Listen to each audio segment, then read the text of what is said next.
Hello বন্ধুরা, সকলে কেমন আছো? আশা করি সবাই ভালো আছো। এসো আজকের রেসিপিটা শুরু করা যাক। আজকে আমি তোমাদেরকে একটা আলু পনিরের রেসিপি বানিয়ে দেখাবো। তো চলো উপকরণগুলো দেখিয়ে দিই।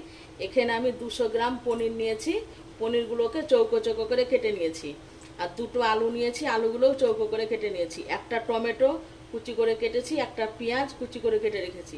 পরিমাণ মতো সরষের তেল নিয়েছি, পরিমাণ মতো লবণ, 1 চামচ কালো জিরে, দুটো তেজপাতা। আর এখানে নিয়েছি হাফ চামচ রসুন বাটা, হাফ চামচ আদা বাটা, হাফ চামচ লাল লঙ্কার গুঁড়ো, হাফ চামচ জিরে গুঁড়ো, হাফ চামচ ধনে গুঁড়ো, হলুদ গুঁড়ো 1 চামচ, কাশ্মীরি লঙ্কার গুঁড়ো 1 চামচ, আর হাফ চামচ গরম মশলার গুঁড়ো।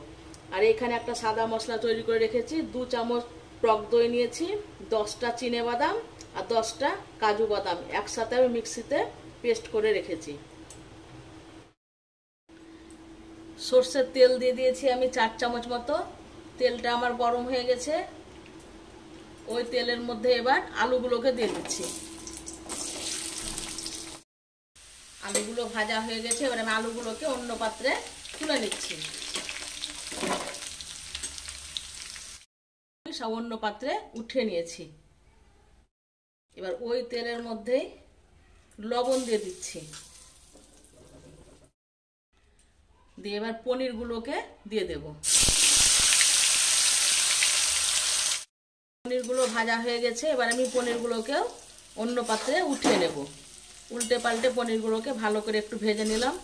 আর লবণটা কেন দিলাম বলো তো? লবণ দিলাম দুটো কারণে। পনিরগুলো কড়াইয়ের গায়ে আটকে যায় না এবং পনিরের ভেতরে লবণটা ঢুকে, তাহলে খেতে ভালো লাগে। এবার পনিরগুলোকে আমি অন্য পাত্রে তুলে নিচ্ছি। থালাতে আমি পনিরগুলোকে উঠিয়ে নিয়েছি। এর মধ্যে কালো জিরে আর তেজপাতা দিয়ে দিচ্ছি। 1 সেকেন্ড নাড়াচাড়া করে পেঁয়াজগুলোকে আমি দিয়ে দিলাম। এবার পেঁয়াজটাকে ভালো করে একটু ভেজে নেব। পেঁয়াজটা ভাজার সময়তে আমি কাশ্মীরি লঙ্কার গুঁড়োটা দিয়ে দিচ্ছি।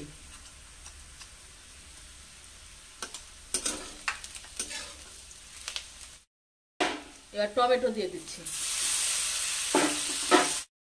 দিয়ে দিচ্ছি।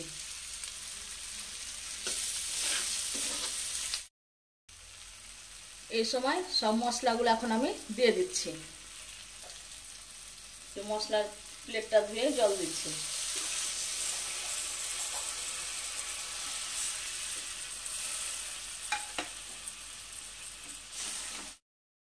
এখন আমি 2 চামচ তেল দিয়ে দিচ্ছি, সরষের তেল।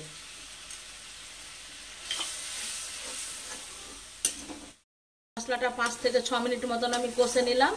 দিয়ে এবার এই সাদা মশলাটা দিয়ে দিচ্ছি। এখন মশলা বাটি ধুয়ে জল দিয়ে দিচ্ছি একটু। দিয়ে ভালো করে এটাকে আবার একটু কষতে হবে।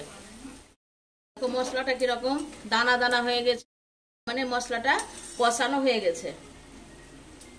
এবার আলু আর পনিরটা একসঙ্গে দিয়ে দিচ্ছি। একটু জল দিয়ে দিচ্ছি। এটাকে 2 মিনিট মতো আবারও কষে নেব। 3 মিনিট মতন এটাকে কষে নিলাম আলু পনিরটা দিয়ে। এবার আমি জল দিয়ে দিচ্ছি।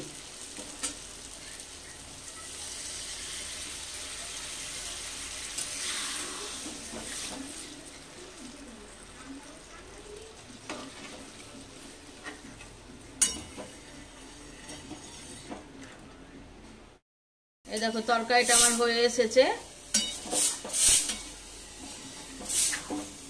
আর বেশি ঝোলটা মারবো না, না তো একদম শুকনো হয়ে যাবে।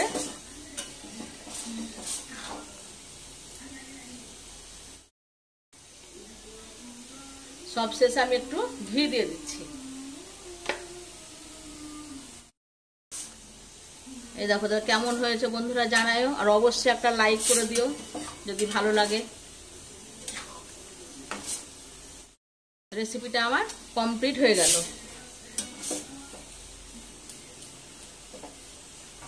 এবার আমি ঢাকা দিয়ে দিচ্ছি।